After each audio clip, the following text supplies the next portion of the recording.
सत्स्वरूपाची ओळख सद्गुरूच करून देतात. मनुष्य जन्माला येणे, सद्गुरूंची भेट होणे आणि त्यांना ओळखून त्यांचा सहवास होणे या तिन्ही गोष्टी फार दुर्लभ आहेत. म्हणूनच सद्गुरू कृपेसारखा लाभ नाही असे म्हणतात. सत्समागम म्हणजे सर्व साधनांचा राजा. काही मागायची इच्छा सद्गुरू नष्ट करतात. सद्गुरू बनणे व्यावहारिकदृष्ट्या काही सुखाचे नसते.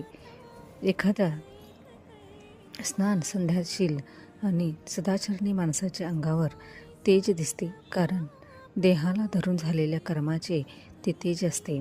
पण एखाद्या सत्पुरुषाच्या देहावर बाहेर तसे तेज दिसणारही नाही. आत वावरणाऱ्या श्री स्वामी समर्थ महाराजांच्या परब्रह्माच्या ज्ञानाला योग्य असा सत्पुरुषांचा देह असतो.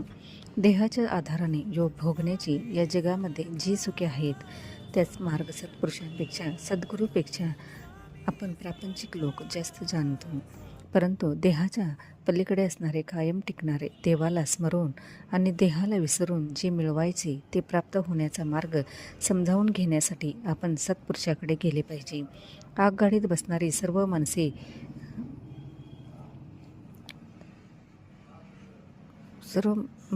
मग ती कोणत्याही क्लासमधून प्रवास करत, अगदी बिनतिकिटाची माणसेही देखील गाडीबरोबर शेवटच्या स्टेशनापर्यंत जाऊन पोचतात.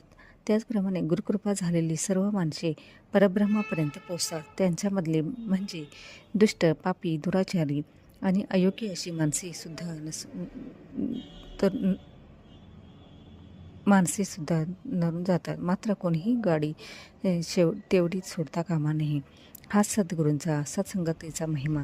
सद्गुरूंनी सांगितलेल्या मंत्रांची संगत धरावी, त्याच्या विचाराची संगत धरावी. आपण ज्याकरता जन्माला आलोत, कारण फक्त सद्गुरूच सांगतात, म्हणून त्यांना शरण जावे. श्री स्वामी समर्थ.